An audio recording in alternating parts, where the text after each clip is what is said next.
अस्सलामु अलैकुम वरहमतुल्लाहि वबरकातुह। इन्नल हम्दलिल्लाह नहमदुहु व नस्तईनुहु व नस्तगफिरुहु व नऊज़ु बिल्लाहि मिन शुरूरि अनफुसिना व मिन सय्यिआति अमालिना। मन यहदिहिल्लाहु फला मुदिल्ल लहु व मन युद्लिल फला हादिय लहु। व अशहदु अन ला इलाहा इल्लल्लाहु वहदहु ला शरीका लहु व अशहदु अन्ना मुहम्मदन अब्दुहु व रसूलुहु। अम्मा बाद। या अय्युहन्नास इत्तक़ू रब्बकुमुल्लज़ी खलक़कुम मिन नफ्सिन वाहिदा व खलक़ मिन्हा ज़ौजहा व बस्स मिन्हुमा रिजालन कसीरन व निसाअ वत्तक़ुल्लाह अल्लज़ी तसाअलून बिही वल अर्हम इन्नल्लाह कान अलैकुम रक़ीबा। इन्न अस्दक़ल हदीस किताबुल्लाह व अहसनल हदी हदी मुहम्मदिन सल्लल्लाहु अलैहि वसल्लम व शर्रल उमूरि मुहदसातुहा वकुल्ल मुहदसतिन बिदअ वकुल्ल बिदअतिन ज़लालह वकुल्ल ज़लालतिन फिन्नार। பேரன்பிற்கும் பெருமதிப்பிற்கும் உரிய எல்லாம் வல்ல அல்லாஹ்வின் நல்லடியார்களே, வல்ல ரஹ்மானின் வற்றா பெருங்கருணை நம் உயிரிலும் மேலான இறை தூதர் முஹம்மது நபி ஸல்லல்லாஹு அலைஹி வஸல்லம் அவர்கள் மீதும் அவர்களுடைய குடும்பத்தார்கள், தோழர்கள், தோழியர்கள் மற்றும் அல்லாஹ்வை நம்பிக்கை கொண்ட அனைத்து இறை நம்பிக்கையாளர்கள் மீதும் என்றென்றும் உண்டாகட்டுமாக. எல்லாம் வல்ல அல்லாஹ்வின் நல்லடியார்களே, சமீப காலங்களாக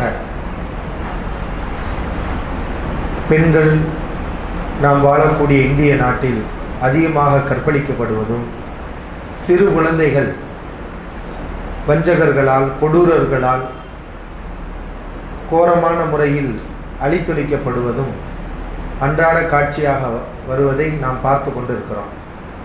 குற்றங்கள் பெருகிக் கொண்டிருக்கிறது.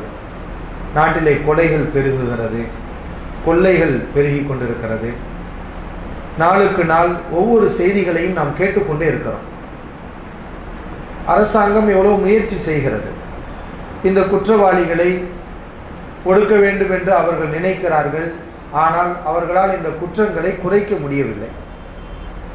என்ன காரணம் என்றால், குற்றங்களை குறைப்பதற்குரிய சரியான வழி தெரியாமல், அதற்குரிய முறையான வழிகளை மேற்கொள்ளாமல் இருக்கின்ற காரணத்தால் தான் குற்றங்களை குறைக்க முடியவில்லை. அல்லாஹ்வுடைய மார்க்கம் இஸ்லாம் எல்லா பிரச்சனைகளுக்கும் அழகான தீர்வுகளை நமக்கு சொல்கிறது. வமா ஃபர்ரத்னா ஃபில் கிதாபி மின் ஷை, இந்த வேதத்தில் எதையும் நாம் சொல்லாமல் விட்டுவிடவில்லை. இந்த வேதத்தில் சொல்ல வேண்டிய எந்த ஒரு விஷயத்தையும் உங்களுக்கு சொல்லாமல் நாம் விட்டுவிடவில்லை இல்லை என்று அல்லாஹ் ரப்பல் ஆலமீன் கூறுகிறான். நமக்கு தேவையான எல்லா விஷயங்களையும் அல்லாஹ் சொல்லி இருக்கிறான். ஒரு நாட்டுக்கு தேவையான பாதுகாப்பு என்ன, குடிமக்கள் எப்படி நடந்து கொள்ள வேண்டும், நாட்டை ஆளக்கூடியவர்கள் எப்படி நடந்து கொள்ள வேண்டும், நாட்டிலே நிம்மதியை சீர்குலைக்கக்கூடிய காரியங்களில் ஒருவர் ஈடுபட்டால் அதிகார வர்க்கத்தில் உள்ளவர்கள் அதை எப்படி கையாள வேண்டும், இந்த எல்லா வழிகாட்டல்களையும் அல்லாஹ்வுடைய மார்க்கம் சொல்லி தந்திருக்கிறது. குற்றங்களுக்குரிய தண்டனைகள் கடுமையாக இல்லை. இவன் செய்யக்கூடிய குற்றம் கடுமையா இருக்கு. இவன் செய்யக்கூடிய குற்றத்தை பார்த்தீங்கன்னா பயங்கரமான குற்றத்தை செய்கிறான். நம்மளால் அதை ஜீரணிக்கவே முடியல. அப்படிப்பட்ட குற்றங்களை எல்லாம் இன்றைக்கு மனிதன் செய்து கொண்டிருக்கிறான். ஆனால் இப்படி செய்தவர்களுக்கு என்ன தண்டனை தரப்படுகிறது? பிடிச்சி ஜெயிலில் போட்டு பிடிக்கிறாங்க, அவ்வளோதான். ஜெயிலில் போட்டு அடைக்கிறாங்க, கொஞ்ச நாள் வச்சிருக்கிறாங்க. அதிகாரம் உள்ளவனாக இருந்தால், பணம் உள்ளவனாக இருந்தால் ஏதாவது முன்ஜாமீன் வாங்கி அதிகாரத்தை பயன்படுத்தி வெளியே வந்துடுறான். தன்னை குற்றமற்றவன் என்று நிரூபித்து கொண்டு கூட வெளியே வந்து விடுகிறான். ஏழைகளாக இருந்தால் அவனையும் பிடித்து அடைத்திருப்பார்கள், அவ்வளவுதான். அவர்களுக்கு கடுமையான தண்டனை இல்லை. தண்டனை கொடுக்கக்கூடிய தண்டனை கூட உரிய நேரத்திலையும் தருவதில்லை. கொஞ்ச நாள் தர்றாங்க, அப்புறம் அதை மறந்துடுறாங்க. குற்றவாளிகள் என்ன ஆனார்கள், அவர்களுக்கு தண்டனை தரப்பட்டதா, பாதிக்கப்பட்டவர்கள் திருப்தி அடைந்தார்களா என்ற எந்த விபரமும் இல்லை. ஏழை என்றால் ஒரு நியதி, பணக்காரன் என்றால் ஒரு நியதி. இப்படியெல்லாம் தீர்ப்புகள் இருக்கின்ற காரணத்தால் தான் நாளுக்கு நாள் குற்றங்கள் அதிகமாகிக் கொண்டே இருக்கிறது. அல்லாஹ்வுடைய குர்ஆனுடைய சட்டத்தை பாருங்க. ஒரு மனிதனுடைய பொருளாதாரத்தை பாதுகாக்கணும், மக்களுடைய பொருளாதாரத்தை பாதுகாக்கணும். திருடர்கள் பிறருடைய பொருளை அநியாயமாக திருடுகிறார்கள். அல்லாஹ் இந்த திருட்டை நிப்பாட்டுவதற்கு ஒரு நல்ல தண்டனையை குற்றவாளிகளுக்கு வழங்குகிறார். திருமறை குர்ஆன்ல அல்லாஹ் சொல்கிறான், வஸ்ஸாரிகு வஸ்ஸாரிகத்து ஃபக்தஉ ஐதியஹுமா, திருடக்கூடிய ஆணுக்கும் திருடக்கூடிய பெண்ணாக இருந்தாலும் அவர்களுடைய கைகளை துண்டித்து விடுங்கள். திருடக்கூடிய ஆண் திருடக்கூடிய பெண் அவருடைய கைகளை நீங்கள் துண்டித்து விடுங்கள். ஜஸாஅம் பிமா கஸபா, அவர்கள் செய்த பாவத்துக்கு இதுதான் கூலி. நகால மினல்லாஹ், அல்லாஹ்வுடைய தண்டனை இது. ஈவு இறக்கம் பார்க்க கூடாது. இன்னைக்குள்ள பிரச்சனைக்கு என்ன காரணம்? ஒவ்வொரு நிகழ்வுகளா நம்ம பார்க்கிறோம். பொள்ளாச்சியில சில பெண்கள் கொடூரமான முறையில் நடந்து கொள்ளப்பட்டார்கள். அதைத் தொடர்ந்து இன்றைக்கு கோவையிலும் ஒரு சிறுமி சீரழிக்கப்பட்ட அந்த பெண்மணி கொலை செய்யப்பட்டிருக்கிறார். இதற்கெல்லாம் என்ன காரணம்? தொடர்ந்து இது மாதிரியான குற்றங்களை கேட்டுக்கொண்டே இருக்கிறோமே. சட்டம் சரியில்லை, கடுமையான தண்டனை இல்லை. குற்றவாளிகளுக்கு மரண தண்டனை வேண்டும் என்று ஆசைப்படுகிறார். பாதிக்கப்பட்ட நேரத்தில் மனுஷன் நினைக்கிறான், பாதிக்கப்பட்டவன் நினைக்கிறான், இவர்களுக்கு கடுமையான தண்டனை வேண்டும், அரபு நாட்டிலே உள்ள தண்டனை வேண்டும், இவர்களை தூக்கிலிட வேண்டும், இவர்களை கொலை செய்ய வேண்டும். அந்த பாதிக்கப்பட்ட நேரத்தில் அவருடைய உள்ளத்தில் இருக்கக்கூடிய உண்மை வெளியே வருகிறது. ஒரு மனிதன் பாதிக்கப்பட்ட நேரத்தில் உண்மையாக எதை நினைப்பானோ அதைத்தான் அல்லாஹ் ரப்பல் ஆலமீன் சட்டமாகவும் ஆக்கியிருக்கிறார். அவனுக்கு இறக்கப்படுறாங்க. யார்? குற்றவாளிக்கு இறக்கப்படுறாங்க. அவன் கையை வெட்டுறதான். திருடனுடைய கையை வெட்டத்தானே வேணும். ஒருவன் எவ்வளவு கஷ்டப்பட்டு சிரமப்பட்டு பொருளாதாரத்தை சேர்த்திருப்பான், அதில் அவன் வைத்தியம் எத்தனையோ விஷயங்கள் இருக்கும். அந்த நேரத்தில் ஒருவன் திருடி கொண்டு அதை சென்று விட்டால் இவனுடைய நிலைமை என்ன? இவனுக்கு இறக்கப்பட மாட்டேங்கிறாங்க, இந்த திருடனுக்கு இறக்கப்படுறாங்க. அப்போ திருடிக்கிட்டு தான் இருப்பான். நாளைக்கு ஓம் பொருளை திருடுவான், எல்லார் பொருளையும் திருடுவான். எவன் பொருளுக்கு சேஃப்டி இல்லை. இப்போ பிறருடைய பொருளாதாரத்தை பாதுகாப்பதற்காக அல்லாஹ் சொன்ன சட்டம், அவனுடைய கையை வெட்டுங்கள். அதை எப்படி செய்யணுமா? எல்லாருக்கும் முன்னாடி வச்சு செய்யணும். குற்றவாளிகளுக்கு அல்லாஹ் சொல்லக்கூடிய இந்த தண்டனையை எல்லா மக்களும் பார்க்கக்கூடிய வகையில் பொது வெளியில் வைத்து இதை நிறைவேற்றுங்கள். இந்த மாதிரியான தண்டனை கொடுத்தா அறிவுள்ள எவனா திருடுவானா? இந்த பொருளாதாரத்தை திருடணும்னா நம்ம கை போயிடும். அடுத்தவன் காசை திருட நம்ம கை போயிடும். திருட்டு ஓரளவு குறை, பெருமளவு குறையும். இந்த கடுமையான தண்டனை உள்ள நாடுகளில் ரிசல்ட் என்ன? மக்கள் எப்படி இருக்கிறாங்க? நிம்மதியா இருக்கிறாங்க. லேசான தண்டனை உள்ள நாடுகளுடைய நிலைமை என்ன? அங்குள்ள மக்கள் நாளுக்கு நாள் பொருளாதாரத்தை இழந்து கொண்டு நிம்மதியை இழந்தவர்களாக வாழ்ந்து கொண்டிருக்கிறார்கள். இதுதான் உலகம் சொல்லக்கூடிய தகவல். அல்லாஹ் பொருளாதாரத்தை இப்படி பாதுகாக்கிறான், மனிதருடைய பொருளாதாரத்தை இப்படி பாதுகாக்கிறான். பொருளாதாரம் மட்டுமல்ல, பிறருடைய மானத்தையும் அல்லாஹ் பாதுகாக்க நினைக்கிறான். அடுத்தவங்க மேல அவதூறு சொல்றது. ஒரு பத்தினி பெண் இருக்கிறார், திடீர்னு 2 பேர் அவள் விபச்சாரம் செய்து விட்டால் பரப்பி விடுறது. ஒரு மனிதன் நல்ல ஒழுக்கமாகத்தான் இருக்கிறான், அவனையும் ஒரு பெண்ணையும் சேர்த்து இவர்கள் விபச்சாரம் செய்து விட்டார்கள் என்று பரப்பி விடுவது இது சாதாரண விஷயமா? இது அப்படியே தீயா பரவும். சமூகத்தில் அந்த 2 நபர்களை பற்றி தவறான அபிப்பிராயம் ஏற்படும். அவங்களுடைய மானபங்கம் செய்யப்படுவார்கள். அல்லாஹ் பிறருடைய மானத்தையும் பாதுகாக்க நினைக்கிறான். அதுக்கு அல்லாஹ் என்ன சொல்றான்? வல்லதீன எர்மூனல் முஹ்சனா தும்மலம் யதூபி அர்பஅத்தி ஷுஹதா. பத்தினி பெண்கள் மீது அவதூறு சொல்லி அந்த குற்றத்துக்கு 4 சாட்சிகளை கொண்டு வராவிட்டால் ஃபஜ்லிதூஹும் 80 ஜல்தா, அவர்களுக்கு 80 கசையடி கொடுங்கள். எத்தனை கசையடி? 80 கசையடி. பொதுவெளியில அவர்களை வைத்து இஸ்லாமிய அரசாங்கம் இந்த சட்டங்களை நடைமுறைப்படுத்தும். நாம நடைமுறைப்படுத்த முடியாது. அதிகாரத்தில் உள்ளவர்கள், ஆட்சியாளர்களாக இருக்கக்கூடியவர்கள் இந்த சட்டத்தை நடைமுறைப்படுத்துவார்கள். அப்ப அவர்களுக்கு 80 கசையடி கொடுங்கள். உலகத்தில் யாருக்கு இந்த சட்டம் கிடையாது, யாருமே இந்த சட்டத்தை அமல்படுத்தல. ஆனால் குர்ஆன் சொல்கிறது, பிறருடைய மான மரியாதை என்பது அந்த அளவுக்கு முக்கியம். மானத்துல மரியாதையில் இந்த மாதிரியான அவதூறுகளை சொல்லிவிட்டால் அவர்கள் குற்றவாளிகள். அவர்களுக்கு 80 கசையடி கொடுங்கள். அல்லாஹ் சட்டமாக்கி இருக்கிறான். வலா தக்பலு லஹும் ஷஹாதத்தன் அபதா, அவர்களுடைய சாட்சிகளையும் நீங்கள் ஏற்றுக்கொள்ளாதீர்கள். வ உலாயிக ஹுமுல் ஃபாஸிகூன், அவர்கள் அல்லாஹ்விடத்தில் பாவிகள், குற்றவாளிகள் என்று அல்லாஹ் பிரகடனப்படுத்துகிறான். இப்படி பிறருடைய மானத்தையும் அல்லாஹ் ரப்புல் ஆலமீன் என்ன செய்கிறான்? பாதுகாக்கிறான். பிறருடைய மானம் பாதுகாக்கப்படுகிறது. அதே மாதிரியான ரத்தம், பிறரை வெட்டுவது, அநியாயம். இன்னைக்கு கொலைகளை பார்க்குறோம்ல, அநியாயமாக பிறரை அடிக்கிறது, காயத்தை கைகால வெட்டி போடுறது, சாவடிக்கிறது, மரணத்தை ஏற்படுத்துவது, கொலை செய்து விடுவது, இது மாதிரியான குற்றச்செயல்களை செய்கிறாங்க. பிறருடைய உயிருக்கு என்ன பாதுகாப்பு? சமூகத்திலே பிறருடைய ரத்தத்துக்கு என்ன பாதுகாப்பு? அல்லாஹ் பாதுகாக்க நினைக்கிறான். அதுக்கு ஒரு தீர்வு சொல்றான். கதப்னா அலைஹிம் ஃபீஹா அன்ன நஃப்ஸ பின் நஃப்ஸ், உயிருக்கு உயிர், உயிருக்கு உயிர். வல் ஐன பில் ஐன், கண்ணுக்கு கண். வல் உதுன பில் உதுன், காதுக்கு காது. வஸ் சின்ன பிஸ்ஸின், பல்லுக்கு பல். வல் ஜுரூஹ கிஸாஸ், காயத்துக்கு காயம்.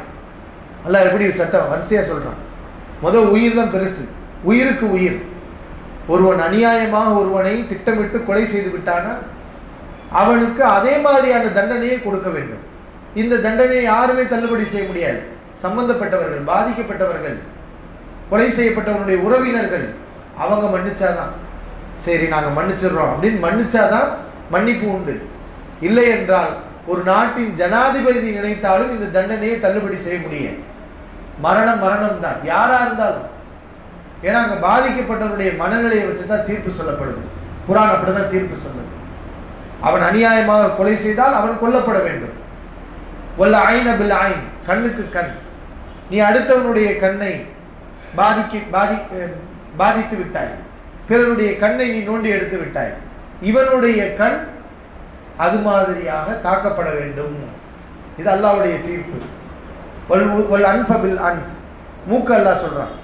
பிறருடைய மூக்கை ஒருவன் வெட்டி விட்டான், அவனுடைய மூக்கு வெட்டப்பட வேண்டும்.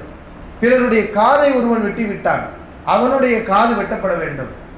சின்ன பிஸ்ஸின், பல்லு கூட இருக்கு சட்டம்.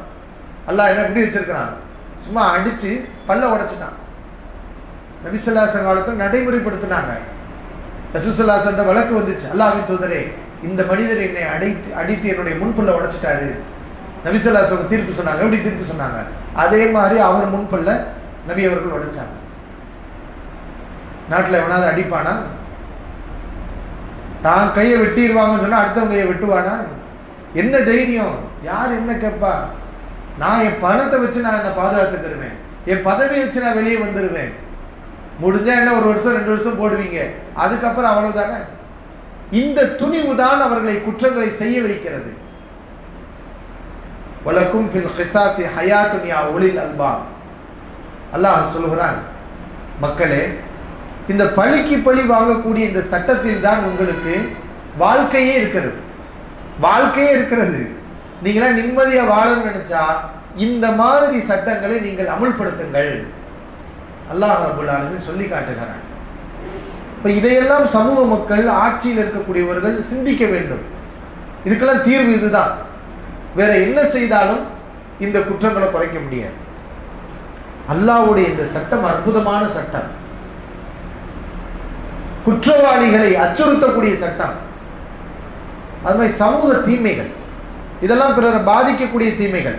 பிறருடைய மானத்தில் விளையாடுவது, பிறருடைய பொருளை எடுப்பது, பிறருடைய உயிரை எடுப்பது, இது பிறரை பாதிக்கக்கூடிய தீமைகள். சில தீமைகள் இருக்கிறது, அது பிறரை பாதிக்கக்கூடிய தீமைகள் கிடையாது, ஆனால் அது சமூகத்தை மறைமுகமாக பாதிக்கக்கூடிய தீமைகள். ஒரு ஒட்டுமொத்த சமூகத்துக்கும் அது அழிவை ஏற்படுத்திவிடும். அந்த மாதிரி தீமைகளுக்கும் அல்லாஹ் இந்த மாதிரி இந்த கடுமையான தண்டனைகளை வச்சிருக்கிறான். விபச்சாரம் அல்லாஹ் எப்படி அமைப்பை வச்சிருக்கிறான்? திருமணம்ங்கிற ஒரு அமைப்பை வச்சிருக்கிறான். இந்த திருமணம்ங்கிற அமைப்பை தாண்டி முறையற்ற உறவுகளை ஒருவன் சென்றால் அது விபச்சாரம். இதனால என்ன நடக்கும்?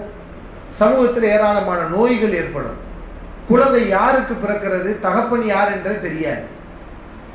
பெண்கள் கைவிடப்படுவார்கள். பிறக்கக்கூடிய குழந்தைகள் தகப்பன் இல்லாமல் அவர்களுடைய எதிர்காலமும் கேள்விக்குறியாகும். ஆனால் இது சமூகத்தை பாதிக்குது. இது சமூக கட்டமைப்புக்கு நல்ல ஒரு செயல் கிடையாது. அப்ப இதை தடுத்து நிறுத்தணும். அல்லாஹ் என்ன செய்யறான்? இதுக்கு கடுமையான தண்டனையை சொல்றான்.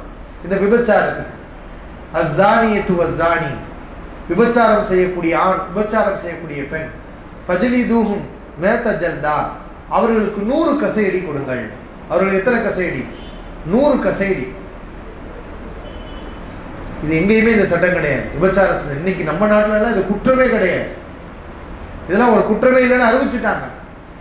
ஆனா அல்லாஹ்வுடைய சட்டத்துல 100 கசையடி இந்த செயலை செய்தவர்களுக்கு கொடுக்க வேண்டும். வல் யஷ்ஹத் அதாபஹுமா தாயிஃபத்து மினல் மூமினீன், இவர்களுக்கு இந்த தண்டனையை தரும்போது மூமின்களில் ஒரு சாரார் அதை பார்க்கணுங்கிறாங்க. சும்மா ரூமுக்குள்ள வச்சு மறைச்சு தண்டனை தரக்கூடாது. இந்த தண்டனை எல்லாரும் பார்க்கக்கூடிய வகையில் நீங்க கொடுங்க. வலா தஅஹுதுக்கும் பிஹிமா ரஃபத்துன் ஃபீ தீனில்லாஹ். தெளிவா அல்லாஹ் சொல்றான், இவர்களுக்கு நீங்க தண்டனையை கொடுக்கும்போது அவர்கள் மீது உங்களுக்கு கரிசனம் ஏற்படக்கூடாது, ஒரு இறக்கம் ஏற்படக்கூடாது. தண்டிக்கிறதா 100 தடவை சாட்டையை வச்சு அரைஞ்சா எப்படி இருக்கும்? ஒரு பரிதாபம், அந்த பரிதாபம் வரக்கூடாதுங்கிறாங்க அவங்க விஷயத்துல.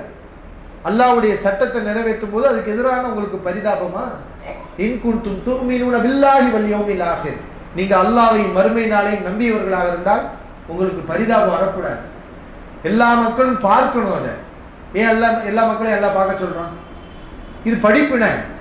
நாளைக்கு நம்ம செஞ்சா நமக்கு இந்த தண்டனை தான், இந்த அச்சம் வரும், அவன் இந்த பாவத்தை செய்ய மாட்டான். அதனாலதான் இந்த சமூகத்தை பாதிக்கக்கூடிய இது மாதிரியான விஷயங்களையும் தடுப்பதற்கு அல்லாஹ் இந்த மாதிரி கடுமையான தண்டனைகளைத்தான் திருமறை குர்ஆனிலே சொல்கின்றான். இது இந்த 100 கசேடி யாருக்கு? திருமணம் முடிக்காதவங்களா இருந்தா, திருமணம் முடிச்சவங்களா இருந்தா மரணம் தான். அவங்களுக்கு என்ன தண்டனை? கடுமையா தண்டனை, சாதாரண தண்டனை இல்லை. அவர்களை கல்லால் எரிந்து கொள்ளணும். அவங்களை நிக்க வச்சு கல்லால் எரிந்து அவர்கள் கொல்லப்பட வேண்டும், திருமணம் முடித்தவர்களாக இருந்தார். இப்ப இந்த சட்டங்கள் எல்லாம் பாதுகாப்பு, இதெல்லாம் இருந்துச்சுன்னு வைங்களேன், ஒழுக்கமானவர்கள் நல்ல சந்தோஷமா வாழ்வாங்க. அடுத்தவங்களுக்கு ஆசைப்படாதவன் சந்தோஷமா இருப்பான். இதெல்லாம் யாருக்கு பெரிய பாதிப்பா இருக்கும்?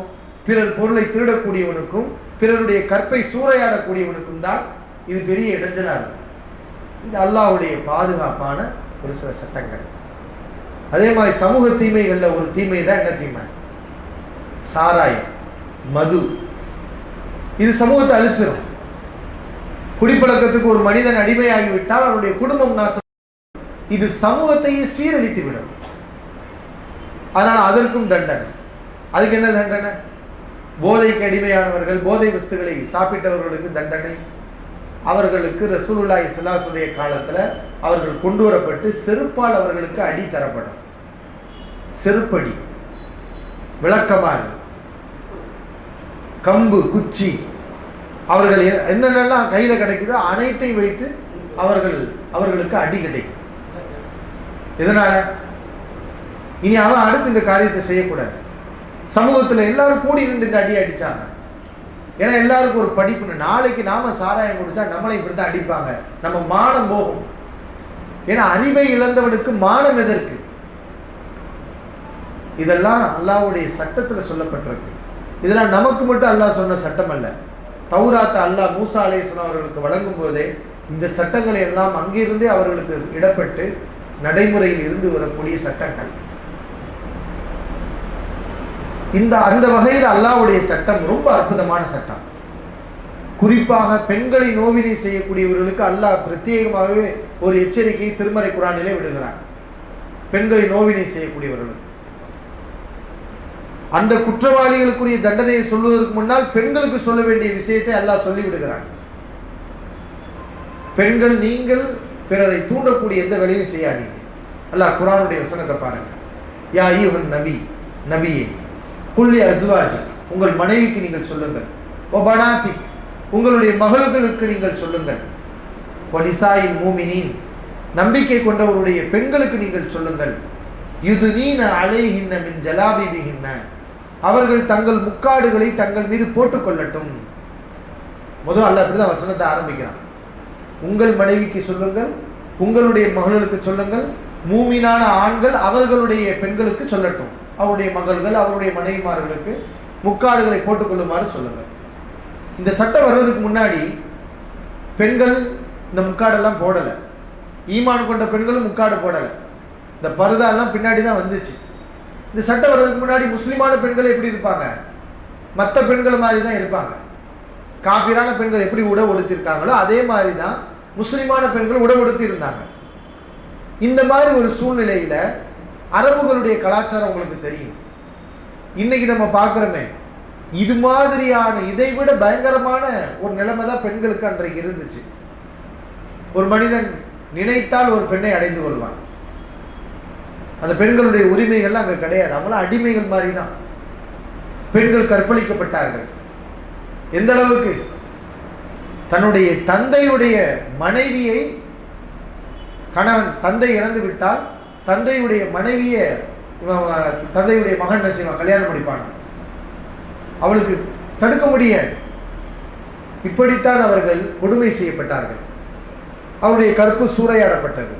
அவர்கள் கொடுமை செய்யப்பட்டார்கள். இது மாதிரியான நிலையில் மூமினான பெண்கள், ஈமான் இல்லாத பெண்கள் 2 பேர் இருக்கிறாங்க. இந்த முனாஃபிக்கின்கள், காஃபிர்கள் என்ன செய்யறாங்கன்னா, அவங்க வழக்கம் மாதிரியே தெருவில் போற வரக்கூடிய பெண்கள்கிட்ட எல்லாம் விளையாட்டு காட்டுறாங்க. அவர்களை நோவினைப்படுத்துகிறார்கள், அவர்களை விபச்சாரத்துக்கு அழைக்கிறாங்க. இது மாதிரியான நிலைமைகள் ஏற்படுகிறது. இப்பதான் அல்லாஹ் என்ன செய்யறான்னா, குர்ஆன் வசனம், இந்த பர்தா ஏன் வந்துச்சுங்கிறத நீங்க புரியணும். இந்த பர்தாவை இன்னைக்கு நம்ம முஸ்லீம் பெண்கள்லாம் போடுறாங்க, அது எதுக்குன்னே விளங்கல அவங்களுக்கு. சும்மா போட்டுட்டு போறாங்க. ஊர்ல இருந்தா தலையில துணி இருக்கும், ஊரை விட்டு போயிட்டா தலையில துணி இருக்காது. முஸ்லீமை பார்த்தா பர்தா போடுவாங்க, காஃபிரை பார்த்தா பர்தா இருக்காது. ஏன்னா பர்தாங்கிறது முஸ்லீம்கா. அல்லாஹ் அந்த பர்தாவுடைய சட்டத்தை எதுக்கு வச்சான்? அந்த பர்தாவையே அலங்கரிச்சு ஆண்களுடைய கவனத்தை ஈர்க்கிற மாதிரி இப்படியெல்லாம் பர்தாவை அணியக்கூடிய பெண்களை பார்க்கிறோம். ஏன்னா பர்தா எதுக்கு அல்லாஹ் எதுக்கு அதை கடமையாக்கினா? அந்த நோக்கத்தை விளங்காதவர்களாக இருக்கிறார்கள். அந்த நோக்கத்தை இவங்க விளங்கல. இப்ப இந்த மாதிரி ஒழுக்கமுள்ள பெண்கள், ஒழுக்கமற்ற பெண்கள் எல்லாரும் கலந்து வாழக்கூடிய சபையில முனாஃபிக்கின்கள், காஃபிர்கள் அனைத்து பெண்களிடத்திலும் தப்பா நடக்கிறாங்க. இப்பதான் அல்லாஹ் சொல்றான், பர்தா போட சொல்லுங்க, மூமினான பெண்களுக்கு சொல்லுங்க, பர்தா போட சொல்லுங்க. இதுக்கு என்ன காரணம்னா, ஏன் பர்தானா அது காரணத்தை அல்லாஹ் சொல்றான். ذَلِكَ أَدْنَى أَنْ يُعْرَفْنَ, இதை இவர்கள் செய்தால் அவர்கள் நோவினை செய்யப்பட மாட்டார்கள். ஃபலா யூதைன், அவர்கள் ஒழுக்கம் உள்ளவர்கள் அறியப்படுவாங்க, நோவினை செய்யப்பட மாட்டாங்க. ஏன்னா காஃபிர் என்ன செய்வான்? பர்தா போட்டிருக்காளே, அப்ப நம்ம பார்வையே பார்க்கக்கூடாதுன்னு இவர் நினைக்கிறார். நம்ம தப்பான பார்வையே அவள் மீது படக்கூடாது என்று நினைக்கிறான். அப்ப இந்த பெண்ணிடத்துல நம்ம பக்கத்துல போட அவன் விரும்ப மாட்டான். இது அவங்களுக்கு ஒரு செய்தி. காஃபிர்களுக்கு, பெண்களை இந்த மாதிரி விஷயங்களுக்கு பயன்படுத்தி கொண்டிருந்த அந்த காஃபிர்களுக்கு ஒரு தகவல், நாங்க மற்ற பெண்கள் மாதிரி இல்லை, நாங்கள் இதை விரும்ப மாட்டோம், உன்னுடைய பார்வை கூட எங்கள் மீது படக்கூடாது என்று நாங்கள் நினைக்கிறோம். இவ்வளவு விஷயங்களையும் பெண் அணிந்திருக்கக்கூடிய இந்த பர்தா ஒரு ஆணுக்கு சொல்லுது. பர்தாங்கிறது சாதாரண ஒரு ஆடை இல்லை, அது ஒரு தகவல், ஒரு மெசேஜ் சொல்லுது. யாருக்கு? தப்பா நினைக்கக்கூடியவனுக்கு அது ஒரு தகவலை சொல்லுது. நான் ஒழுக்கமுள்ள பெண், அந்நிய ஆண்களோடு நான் பழக மாட்டேன், உங்களுடைய பார்வை கூட எங்களை படக்கூடாது, அதுக்காகத்தான் நான் ரொம்ப கவனமா இருக்கேன். இவ்வளவு விஷயங்களை இந்த ஆடை சொல்லுது. இதுக்காகத்தான் அல்லாஹ் பர்தாவே என்ன செஞ்சான்? மூமினான பெண்களுக்கு கடமையாக்கினான். இப்ப தெரிஞ்சிருக்கலாம் அவங்களுக்கு, இந்த பெண்கள் எல்லாம் இதை விரும்ப மாட்டாங்க, இவ்வளவு ஒழுக்கமான பெண்கள், இந்த ஆடையின் மூலம் ஒழுக்கமான பெண்கள் என்று மூமினான பெண்கள் அறியப்பட்டார்கள். காஃபிரா, இந்த ஆடை போடாத பெண்கள் காஃபிரான பெண்கள், அவர்கள் பலவாறு இருப்பார்கள், அரபுகளுடைய கலாச்சாரப்படி இருப்பார்கள். இப்படி வேறுபடுத்தப்பட்டார்கள் அல்லாஹ்வுடைய சட்டத்தில். இது சொல்லிட்டு அல்லாஹ் அடுத்து சொல்றான், لَإِنْ لَمْ يَنْتَهِ الْمُنَافِقُونَ وَالَّذِينَ فِي قُلُوبِهِمْ مَرَضٌ, இதற்கு பிறகும் நயவஞ்சகர்கள் தவிர்ந்து கொள்ளவில்லையானால், எதை விட்டு? பெண்களை நோவினை செய்வதை விட்டு. மூமினான பெண்களை, இப்ப மூமினான பெண்கள் அடையாளப்படுத்தப்பட்டு விட்டார்கள், அவங்களுக்கும் தனி பர்தா, இனிமே அவங்களை நோவினை செய்யக்கூடாது, அவங்க இந்த ஒழுக்கக்கேட்டை விரும்ப மாட்டார்கள், இது உங்களுக்கு சொல்லப்பட்டு விட்டது. இதற்கு பிறகும் அந்த பெண்களை நீங்கள் நோவினை செய்தால், வல்லதீன ஃபீ குலூபிஹிம் மரது, உள்ளத்தில் நோய் உள்ளவர்கள், அந்த பெண்களை நீங்கள் தீண்டினால் அல்லாஹ் அவர்களுக்குரிய எச்சரிக்கையை சொல்கிறான். லநுகுரி என்னக பிஹிம், நபியே உண்மை அவர்கள் மீது நாம் சாட்டுவோம், அவங்களுக்கு எதிராக உங்களை நம்ம அனுப்புவோம்.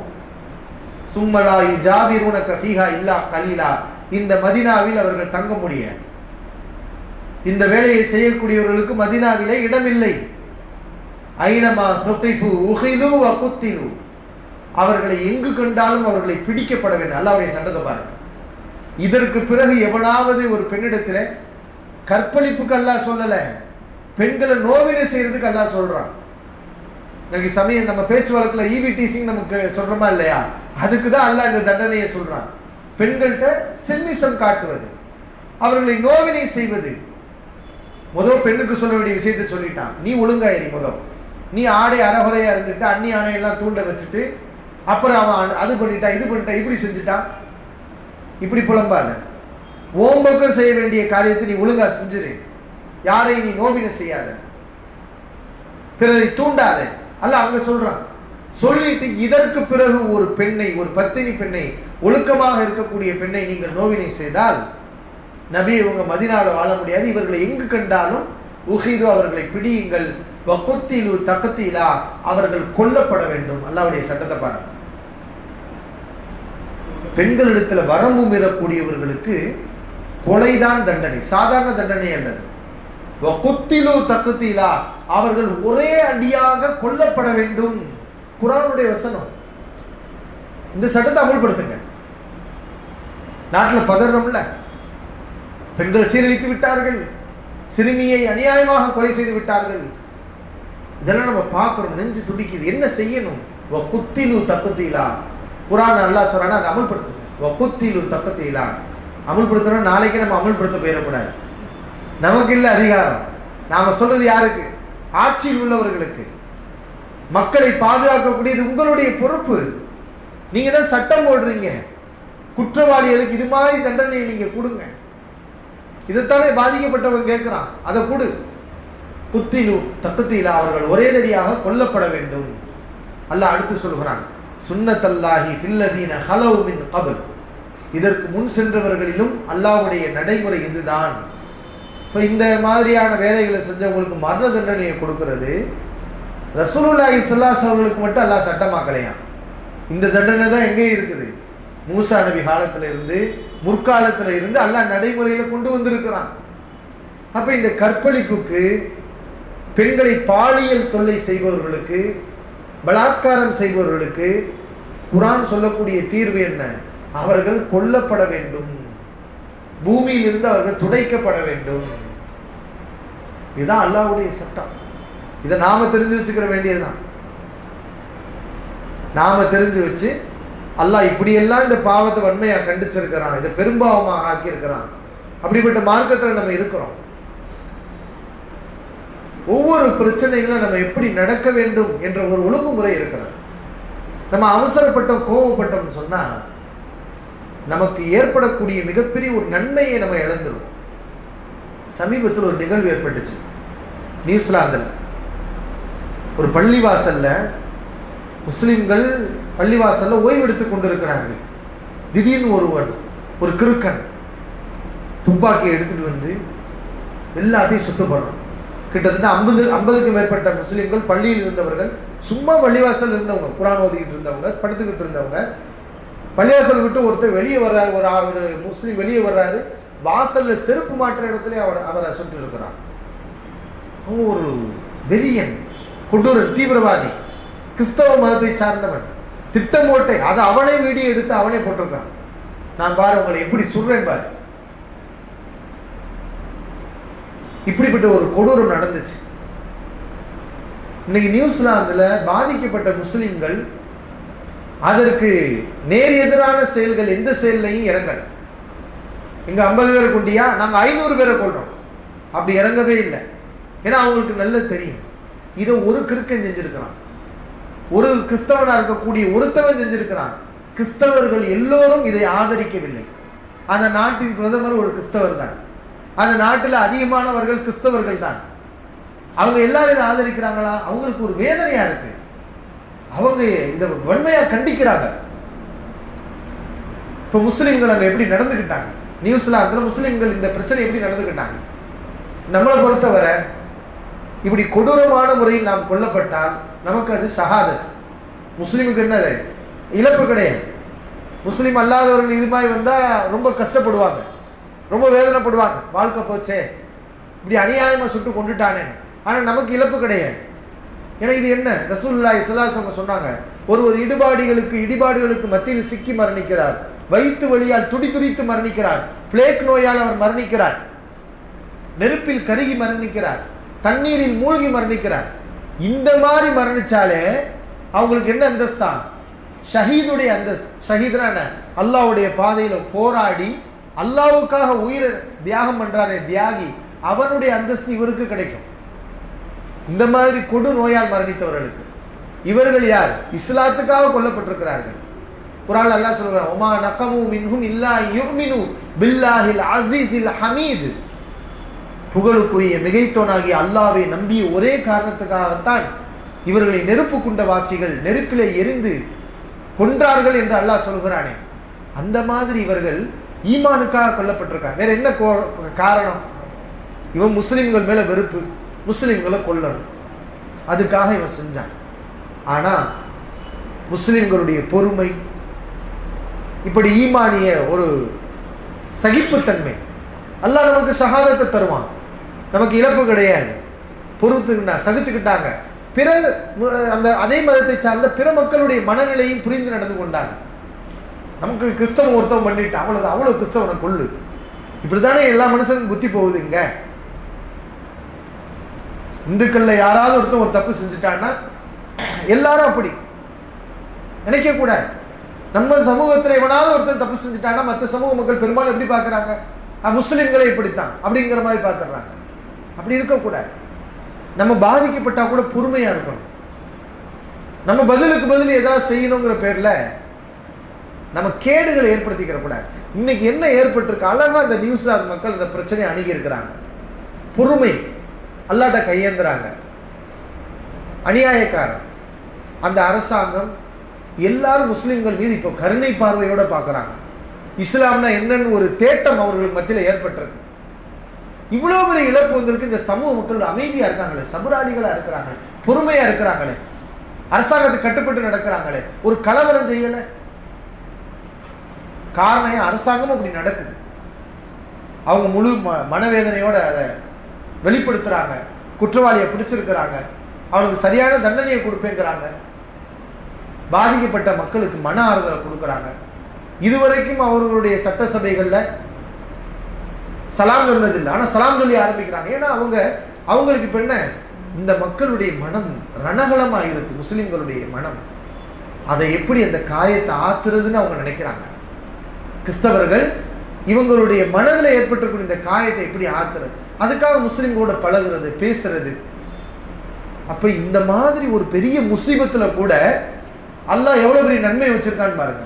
இப்ப இது மாதிரி நிகழ்வுகள் நம்ம ஏற்படக்கூடாது, ஏற்படும் நம்ம ஆசைப்படக்கூடாது. ஆனா அல்லாஹ்வுடைய நாட்டத்தால ஏற்பட்டுருச்சு. நாம அதை அழகான முறையில கையாண்டோம்னா அதனால ஏற்படக்கூடிய விளைவு என்ன? அந்த மக்களுக்கு நம்ம மேல ஒரு பாசம், ஒரு அன்பு. அவங்க நம்ம மார்க்கத்தை நோக்கி வராங்க, சலாம் சொல்றாங்க. இதுவரைக்கும் சலாம் சொல்லாதவர்கள் இந்த சலாம்ங்கிற வார்த்தையை எடுத்து என்ன செய்யறாங்க? அவங்க பேசுறாங்க. இஸ்லாம்னா என்ன, எதுக்காக உங்களை அநியாயமா இப்படி கொண்டா, இஸ்லாம் என்ன சொல்லுது, குர்ஆன் என்ன சொல்லுது, அது மேல ஒரு ஆர்வம், ஆசை அவர்களுக்கு ஏற்படுது. இது அல்ஹம்துலில்லாஹ் அந்த மக்களுடைய ஒரு சகிப்புத்தன்மைக்கு இந்த உலகத்திலே அல்லாஹ் கொடுத்திருக்கக்கூடிய ஒரு வெற்றி. இத வெற்றி. உலகத்துல நம்ம வாழ்றது வெற்றி இல்லை, நம்முடைய மரணம் இப்படிப்பட்ட மாற்றத்தை சமூகத்தில் ஏற்படுத்துதே. நம்ம விரும்பியே விரும்பாமலோ அல்லாஹ் ஏற்படுத்திட்டான். இது பெரிய விஷயம். இன்னைக்கு இல்லாம நம்ம மரணம் மூத்தா போகத்தான் போறோம், அதுல மாற்று கருத்து இல்லை. அல்லாஹ்வுக்காக மூத்தா போறது ஒரு பெரிய பாக்கியம் இல்லையா? இப்ப இது நமக்கு ஒரு படிப்பு. நம்முடைய நாடுகள்லையும் இப்ப முஸ்லிம்கள் அந்த மாதிரி ஒரு பக்குவத்துக்கு வந்திருக்கிறாங்க. இப்ப சமீபத்துல கூட சில கலவரங்கள் கூட ஏற்பட்டது. நம்ம நாட்டில் இருக்கக்கூடிய சில தீய சக்திகள் அவங்க என்ன செய்யறாங்கன்னா, இந்த மாதிரி ஒரு நிலைக்கு தான் நம்மளை கொண்டு போக ஆசைப்படுறாங்க. எங்கேயாவது ஒரு முஸ்லீமுடைய கடையை சூறையாடுறது, யாராவது ஒரு முஸ்லீமை அநியாயமா கொலை செய்யறது. எதுக்கு? அப்ப இவங்க இந்த மாதிரி செஞ்சோம்னா இவங்களை தூண்டி விடலாம். இவன் என்ன செய்வான்? பதிலுக்கு நம்மளை அடிப்பான். அதை வச்சு அந்த சமூகத்தை நம்ம அழிச்சிடலாம். இப்ப நம்ம பதிலுக்கு அப்படி செய்யும் போது என்ன நடக்கும்? நம்ம இவங்களும் செஞ்சிருக்காங்களே அப்படின்னு சரிசமமா அந்த பழசு மறந்து நம்ம மக்கள் அறியாம செஞ்ச அந்த காரியங்கள் தான் மக்கள் மனங்கள்ல இருந்துகிட்டே இருக்கும். ஆனா இப்படி நம்ம அமைதியா இருந்துட்டோம்னா எதிராளிகள் நினைக்கக்கூடியது இதுதான். இவர்களை தூண்டி விட்டு, இவர்களை தப்பு செய்ய வச்சு, இவர்களை குற்றவாளிகளாக்கி, இவர்களுக்கு தீவிரவாத பட்டம் கட்டிவிட வேண்டும் என்றுதான் நினைக்கிறாங்க. அப்ப அதுக்கு நம்ம என்ன செய்யக்கூடாது? பலியாக கூடாது. நாம இன்னும் இந்த தீனில் உறுதியாக இருக்க வேண்டும், இந்த மார்க்கத்தை கடைபிடிக்க வேண்டும். லா இலாஹ இல்லல்லாஹ்ங்கிற கொள்கை நம்ம உறுதியா இருக்கணும். பிற மக்களுக்கு ஒரு முன்மாதிரியாக நம்ம இருக்கணும். அது நம்முடைய ஈமான்ல தான் முடியும். நம்முடைய ஈமான், நம்முடைய சகிப்புத்தன்மை, நம்முடைய சபுர் பொறுமை, இதில் தான் நம்ம இதெல்லாம் கொண்டு வர முடியும். எனவே அன்பான சகோதரர்களே, அல்லாஹ்வின் நல்லடியார்களே, இந்த மாதிரியான விஷயங்களை நாம் கவனத்தில் வைத்து அல்லாஹ்வுடைய மார்க்கம் நமக்கு சொல்கிற மாதிரியான நல்ல வழிகளில் நாம் பயணம் செய்து அல்லாஹ்வுடைய மார்க்கத்தை கடைபிடித்து இந்த உலகத்திலே வாழ்வோமாக. வாஹிரு தவானா அல்ஹம்துலில்லாஹி ரப்பில் ஆலமீன். சுப்ஹானக்கல்லாஹும்ம பிஹம்திக அஷ்ஹது அல்லா இலாஹா இல்லா அன்த அஸ்தக்ஃபிருக வ அத்தூபு இலைக்.